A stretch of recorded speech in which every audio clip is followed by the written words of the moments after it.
بسم اللہ الرحمن الرحیم۔ لشکر حسین رضی اللہ تعالیٰ عنہ کی شجاعت و بہادری۔ اب حر بن یزید پر بھی تیر پھینکے گئے۔ وہ واپس آ گئے اور امام حسین رضی اللہ تعالیٰ عنہ کے آگے کھڑے ہو گئے۔ اس کے بعد تیر اندازی کا سلسلہ شروع ہو گیا۔ پھر گمسان کی جنگ ہوئی۔ فریق مخالفین کی بھی کافی آدمی مارے گئے۔ امام حسین رضی اللہ تعالیٰ عنہ کے بعض رفقا بھی شہید ہوئے۔ حر بن یزید نے امام حسین رضی اللہ تعالیٰ عنہ کے ساتھ ہو کر شدید قتال کیا اور بہت سے دشمنوں کو قتل کیا۔ اس کے بعد شمر نے چاروں طرف سے امام حسین رضی اللہ تعالیٰ عنہ اور ان کے رفقا پر حملہ بول دیا، جس کا امام حسین رضی اللہ تعالیٰ عنہ اور ان کے رفقا نے بڑی بہادری کے ساتھ مقابلہ کیا۔ کوفے کے لشکر پر جس طرف سے حملہ کرتے میدان صاف ہو جاتا، ادھر دوسری طرف عمر بن سعد نے جو کمک اور تازہ دم 500 گھڑ سوار بھیجے، وہ مقابلے پر آ کر ڈٹ گئے، لیکن امام حسین رضی اللہ تعالیٰ عنہ کے رفقا نے ان کا بھی مقابلہ نہایت جرأت اور بہادری کے ساتھ کیا اور گھوڑے چھوڑ کر میدان میں پیادہ پا آ گئے۔ اس وقت بھی حر بن یزید نے دشمنوں سے سخت قتال کیا، لیکن اب دشمنوں نے خیموں میں آگ لگانا شروع کر دی۔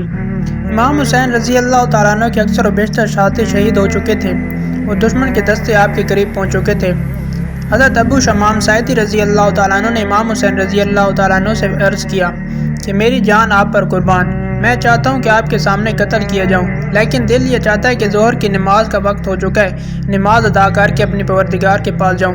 امام حسین رضی اللہ تعالیٰ عنہ نے بآواز بلند اعلان کیا کہ جنگ ملتوی کر دی جائے تاکہ ظہر کی نماز ہم ادا کر لیں۔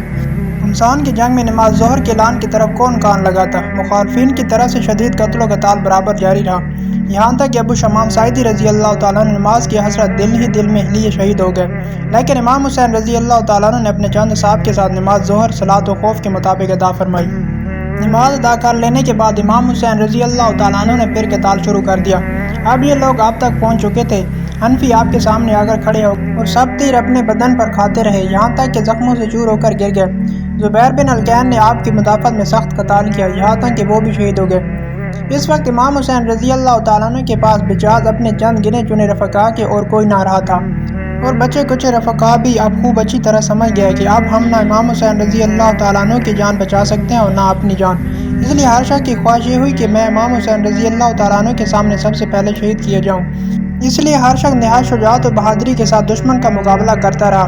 اسی اثناء میں امام حسین رضی اللہ تعالیٰ عنہ کے بڑے صاحبزادے علی اکبر شعر پڑھتے ہوئے دشمن کی طرف بڑھے، جس کا ترجمہ یہ ہے: میں حسین بن علی کا بیٹا ہوں، رب کعبہ کی قسم ہم اللہ کے رسول کے بہت قریب ہیں۔ اتنے میں مرود بن منقذ آگے بڑھا اور ان کو نیزہ مار کر زمین پر گرا دیا۔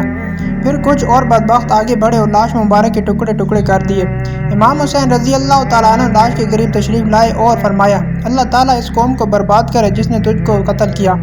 یہ لوگ اللہ تعالیٰ کے معاملے میں کیسے بے وقوف ہیں، تیرے بعد اب زندگی پر خاک ہے۔ پھر ان کی لاش اٹھا کر خیمے کے پاس لائی گئی۔ عمر بن سعد نے حضرت حسن کے بیٹے قاسم بن اسد کے سر پر تلوار مار دی، جس سے وہ زمین پر گر پڑے اور ان کے منہ سے نکلا: ہائے میرے چچا۔ امام حسین رضی اللہ تعالیٰ عنہ نے بھاگ کر ان کو سنبھالا اور عمر بن سعد پر تلوار سے جوابی وار کیا، جس سے کونی سے ان کا ہاتھ کٹ گیا۔ امام حسین رضی اللہ تعالیٰ عنہ بھتیجے کی لاش اپنے کندھے پر اٹھا کر لائے اور اپنے بیٹے اور دوسرے اہل بیت کی لاشوں کے قریب لا کر رکھ دی۔ اب امام حسین رضی اللہ تعالیٰ عنہ تقریباً تنہا و بیار و مددگار رہ گئے تھے، لیکن آپ کی طرف بڑھنے کی کسی کو ہمت نہیں ہو رہی تھی۔ کافی دیر تک یہی کیفیت رہی کہ جو شخص بھی آپ رضی اللہ تعالیٰ عنہ کی طرف بڑھتا فوراً واپس لوٹ جاتا، اس لیے کہ کوئی بھی اس کو قتل کرنے کا گناہ اپنے سر نہیں لینا چاہتا تھا۔ یہاں تک کہ قبیلہ کندہ کا ایک شفیع القلب شخص مالک بن نصیر آگے بڑھا اور اس نے امام حسین رضی اللہ تعالیٰ عنہ کے سر مبارک پر حملہ کر دیا، جس سے آپ شدید زخمی ہو گئے۔ اس وقت آپ نے اپنے چھوٹے صاحبزادے عبداللہ بن حسین کو اپنے پاس بلایا اور ابھی اپنے گود میں بٹھایا ہی تھا کہ بنو اسد کے ایک بدنصیب شخص نے ان پر ایک تیر چلایا، جس سے وہ بھی شہید ہو گئے۔ امام حسین رضی اللہ تعالیٰ نے اپنے معصوم بچے کا خون دونوں ہاتھوں میں لے کر زمین پر بکھیر دیا اور اللہ تعالیٰ سے دعا کی کہ اللہ تو ہی ان بدبخت اور ظالموں سے ہمارا انتقام لینا۔ اب امام حسین رضی اللہ تعالیٰ عنہ کی پیاس حد کو پہنچ چکی تھی۔ آپ پانی پینے کے لیے درائے فرات کے قریب تشریف لے گئے، مگر حسین بن نمیر ایک ظالم شخص نے آپ کی طرف ایک تیر پھینکا جو آپ کے منہ پر جا کر لگا، جس سے آپ کے دہن مبارک سے خون پھوٹنے لگ گیا۔ اس کے بعد شمر ذوالجوشن 10 آدمی اپنے ساتھ لے کر امام حسین رضی اللہ تعالیٰ عنہ کی طرف آگے بڑھا۔ آپ اس وقت پیاس کی شدت سے نڈال اور زخموں سے چور چور ہو چکے تھے، لیکن اس کے باوجود ان کا دلارانہ مقابلہ کرتے رہے اور جس طرف سے آپ آگے بڑھتے یہ سب کے سب وہاں سے بھاگتے نظر آتے تھے۔ شمر نے جب یہ دیکھا کہ امام حسین رضی اللہ تعالیٰ عنہ کو قتل کرنے میں ہر شخص لیت و لال سے کام لے رہا ہے، تو اس نے آواز لگائی کہ سب یک بار ہی ان پر حملہ کرو۔ اس پر بہت سے بدنصیب آگے بڑھے اور نیزوں اور تلواروں سے یکبار امام حسین رضی اللہ تعالیٰ عنہ پر حملہ کر دیا، اور اس طرح ان ظالموں کا دلانہ مقابلہ کرتے کرتے بالآخر کار امام حسین رضی اللہ تعالیٰ عنہ نے جام شہادت نوش فرما لیا۔ انا للہ و انا الیہ راجعون۔ شمر بن ذوالجوشن نے خولی بن یزید سے کہا کہ ان کا سر بدن سے جدا کر دو، مگر آگے بڑھتے ہی اس کے ہاتھ کانپ کر رہ گئے۔ پھر ایک اور بدبخت شخص سنان بن انس آگے بڑھا اور اس نے یہ کارنامہ سر انجام دیا۔ بعد میں جب آپ کی لاش کو دیکھا گیا تو آپ کے بدن مبارک پر 33 زخم نیزوں کے، 34 زخم تلواروں کے اور متعدد زخم تیروں کے تھے۔